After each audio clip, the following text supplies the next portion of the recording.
कोई पूछेगा नहीं। हमने इन खानदानों को सियासत से हटा दिया है। ये पुरानी तंजीमें जो है ये गए। अरे जनाब, अगर हम गए तो आपके इलेक्शन क्यों नहीं? अगर हम कहीं नहीं तो आप कहां?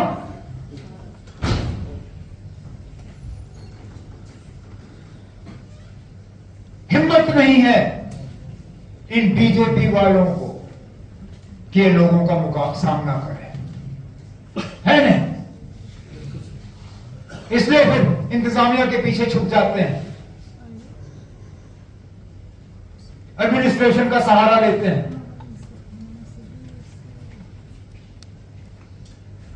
ये तो मुझे बताइए, सुप्रीम कोर्ट में कहते हैं कि सारा कुछ बिल्कुल ठीक है। अगर सारा कुछ बिल्कुल ठीक है तो 5 साल क्यों हो गए हमें अंडर गवर्नर रूल? क्यों हुए? इसलिए तो मैं कहता हूं कि जो ये लिखते हैं और जो आंख के सामने हम देखते हैं, दोनों में जमीन आसमान का फर्क। डरे हुए हैं ये बीजेपी वाले। इनको खुद पता है कि आज के दिन पे अगर असेंबली के इलेक्शन हुए, ये 10 का नंबर भी पार नहीं करेंगे। और अगर मैं गलत हूं तो इलेक्शन करके मुझे गलत साबित करिए। अगर मैं गलत हूं तो मेरे सही और गलत होने का सबूत जो है या उसका जवाब सिर्फ आपको इलेक्शन में मिलेगा।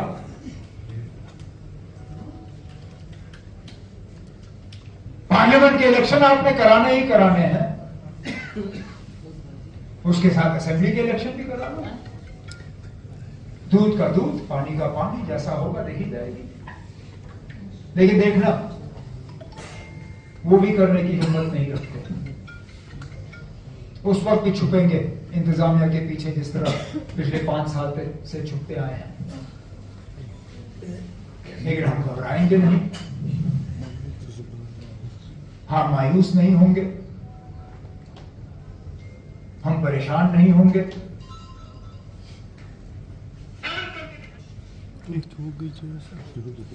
हमारे इरादे सही हैं, हमारा मंजिल जो है सही है।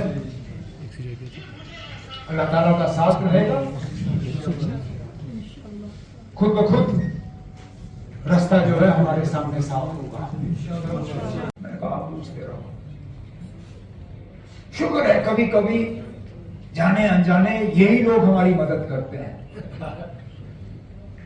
जहां पहले मेरे घर के गेट पे 3-3, 4-4, 5-5 लोग होते थे गेट की रखवाली करने के लिए, एक करके उन्होंने एक ही बंदा वहां छोड़ा।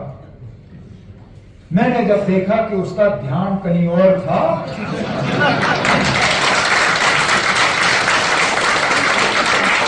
मैंने जब देखा कि वो गेट की तरफ उसकी नजर थी नहीं, मैंने गेट का कुंडा उठाया और मैं फरार हुआ। अब अगर इन्होंने ये मेरे ऊपर मेहरबानी नहीं की होती, अगर कायदे के तहत इन्होंने वही 5-7 लोग रखे होते, तो अगर एक का ध्यान इधर होता कहीं और, बाकी 4 तो गेट की तरफ देख रहे होते, मैं नहीं निकल पाता। शुक्र है एक ही बंदा रखा, उसकी नजर कहीं और मैं दफ्तर पहुंचा।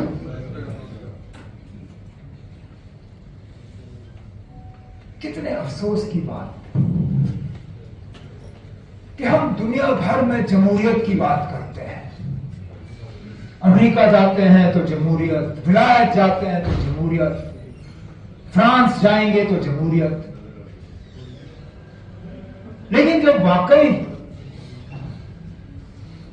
जमहूरियत को जिंदा करना होता है तो होता नहीं।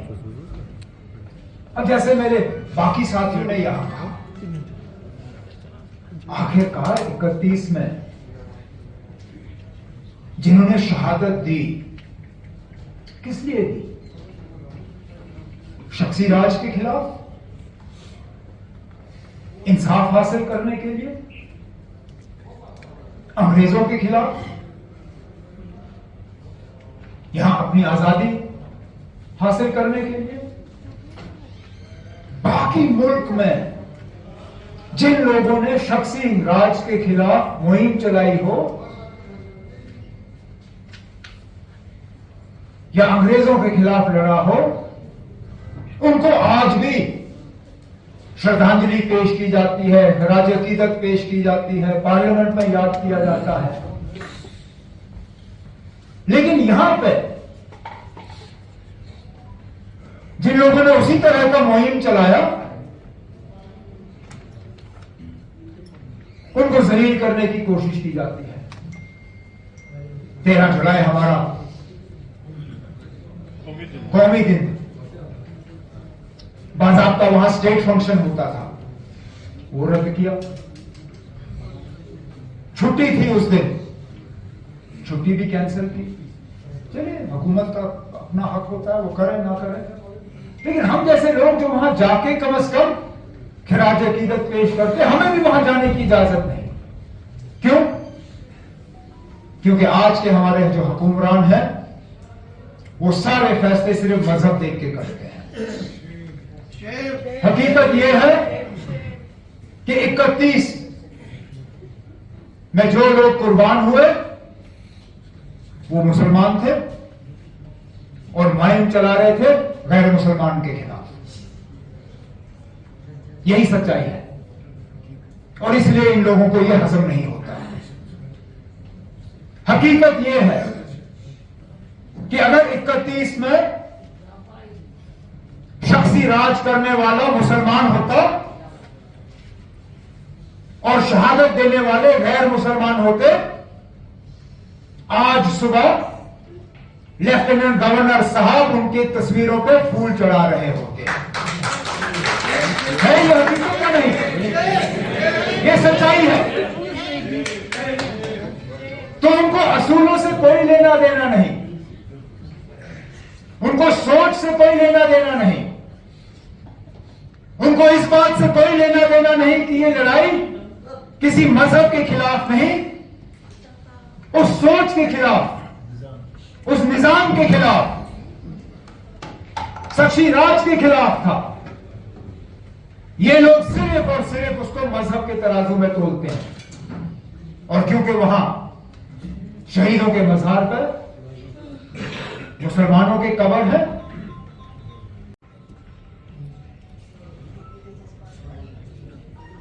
अजीब हुकूमत है ये।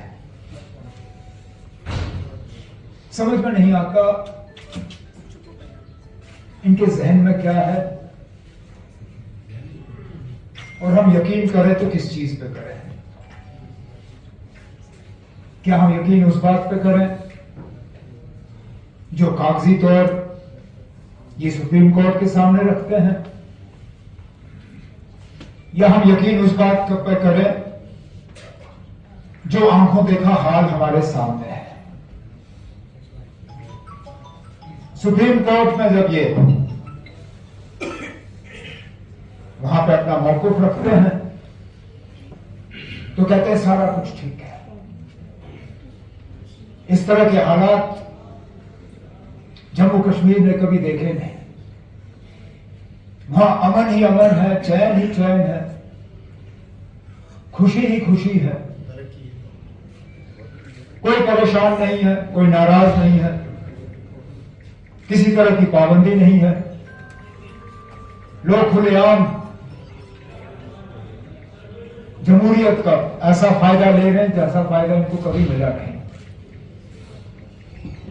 लेकिन फिर हम देखते हैं कि जमीनी सतह पर हमारे साथ क्या हो रहा है, और फिर हम मजबूर होते हैं पूछने पे कि बताएं ना, कभी तो आप सच बोलिए। अगर वाकई जो आपने सुप्रीम कोर्ट में कहा वो सही है तो आज हमारे ऊपर पाबंदी क्यों? मेरे जनरल सेक्रेटरी साहब आज कहां हैं? मेरे यूथ के सूबाई सदर कहां है?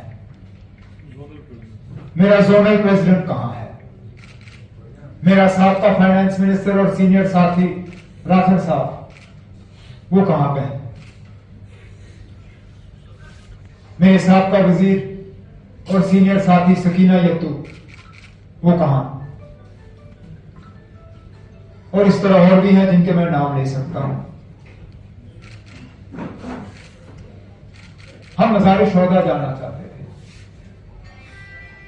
वहां पर शहीदों को खराज अकीदत पेश करने के लिए, कोई जंग करने नहीं, कोई मुल्क के खिलाफ आवाज उठाने नहीं, कोई वजीर आजम या किसी और के खिलाफ कोई तकरीर करने नहीं। वहां पे उन शहीदों के कब्रों पे हम फूल डालते, फातिहा पढ़ते, उनको याद करते और फिर पुरअमन तरीके से, जिस तरह हमने हर साल किया था 2019 से पहले, अपनी गाड़ियों में बैठते और वापस आ जाते हैं।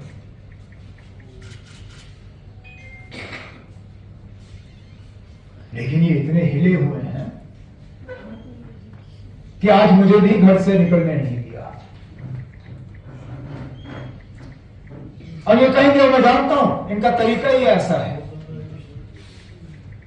ये प्रेस वालों को बुलाएंगे और कहेंगे नहीं था, कोई पाबंदी नहीं थी।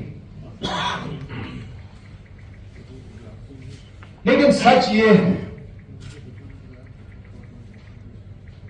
कि इनको लगता था मैं दफ्तर नहीं पहुंचूंगा। और मैं आपको बताऊं मुझे ये कैसे पता है।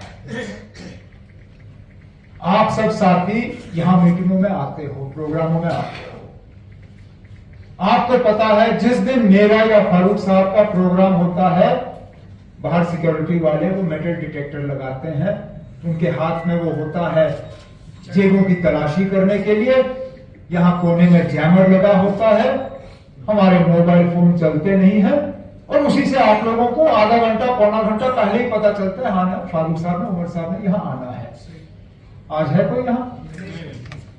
नहीं है ना? तो उसी से आपको पता चल जाता है कि ये प्रेस वालों को जितना भी कहें कि इनके दफ्तर में कोई पाबंदी नहीं थी, इनको कोई ये नहीं था जहन में कि ये मुझे यहां दफ्तर आने देंगे। मैंने सोचा ये मेरे गाड़ियां बंद करेंगे, मैं खुद ब खुद चुप हो जाऊंगा। जहां मुझे गुस्सा इस बात पे आया कि मुझे अपने दफ्तर में इस तरह प्रोग्राम करने की इजाजत नहीं दी जा रही है, उसके बाद मेरे गुस्से में और ज्यादा इजाफा हुआ जब मैंने कहा ना ठीक है आप मुझे दफ्तर नहीं जाने दे रहे हो, कम उस अस्पताल में तो जाने दो जहां मेरा सीनियर साथी आज वेंटिलेटर के साथ जुड़ा हुआ है, जिसको ब्रेन हैमरेज हुआ है, जिसको डॉक्टर आज भी कहते हैं कि पता नहीं अगर हम इनको इस वेंटिलेटर से उतार पाएंगे भी नहीं या नहीं। मैंने कहा मैं वहां जाके उनके घर वालों के साथ हमदर्दी के 2 अल्फाज करके वापस आ जाऊंगा।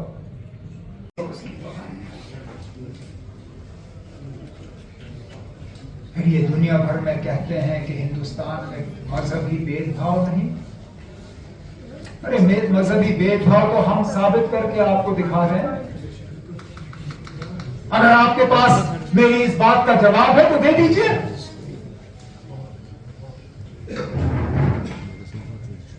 अगर मैं गलत हूं तो साबित करके दिखाइए कि मैं गलत हूं।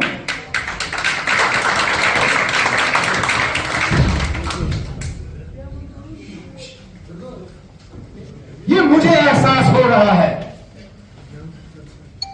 जिसने कभी मजहबी सियासत नहीं खेली, कभी नहीं।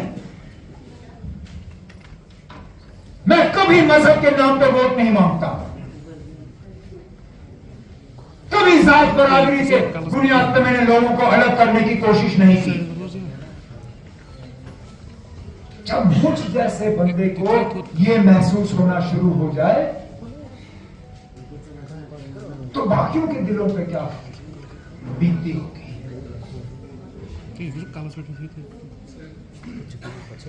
कि हमारे जज्बातों की कोई कदर नहीं,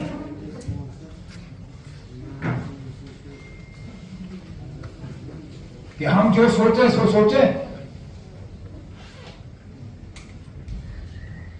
लेकिन हमें अपनी बात खुल के रखने की इजाजत नहीं।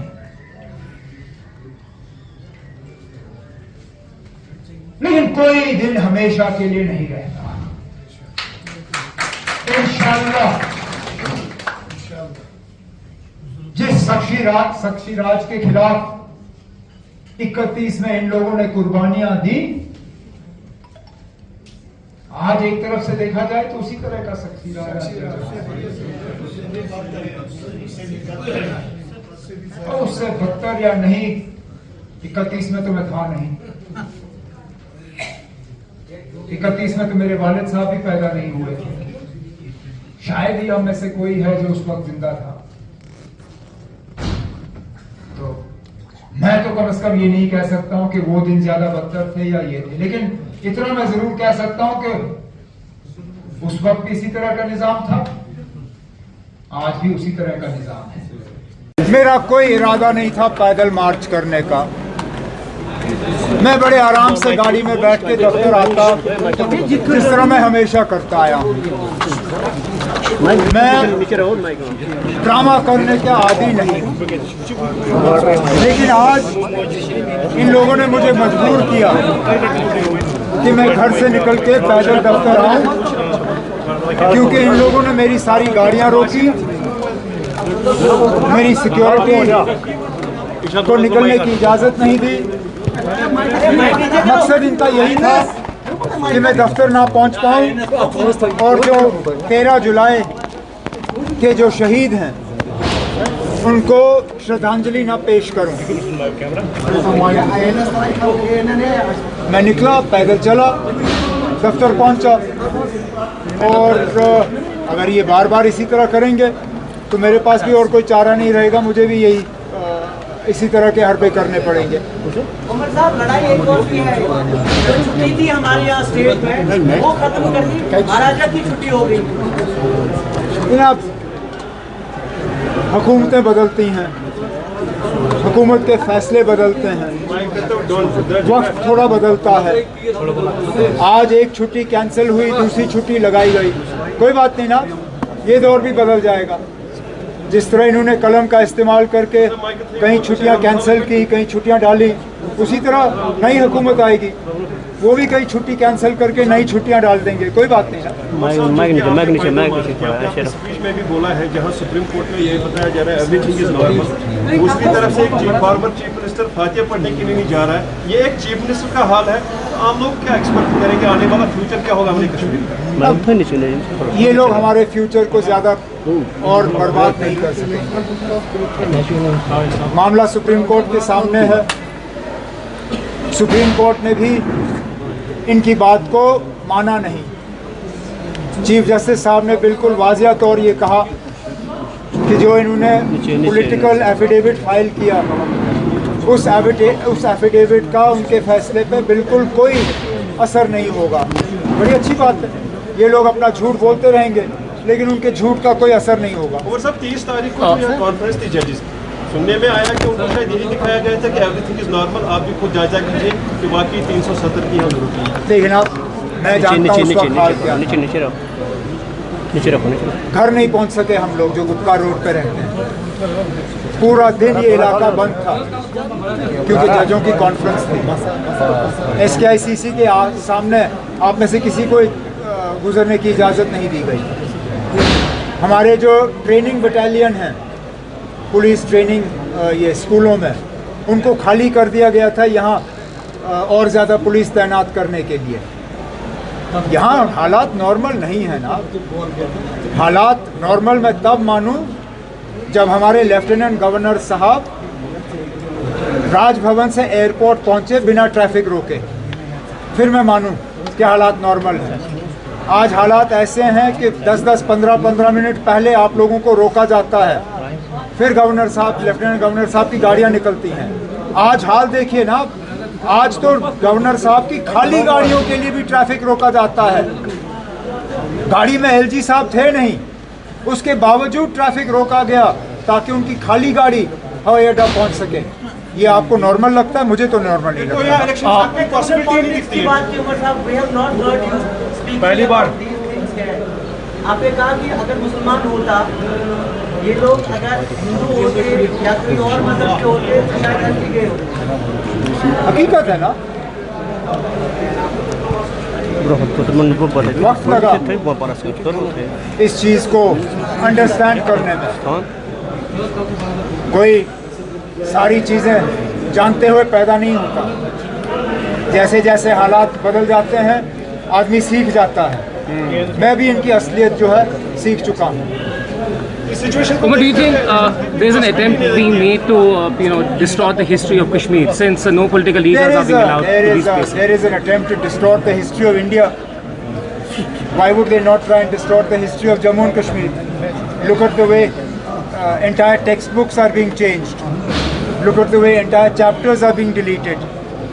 The authors of those textbooks are now refusing to acknowledge that those books had anything to do with them. They want their names withdrawn from those textbooks because they don't want to be associated with those books.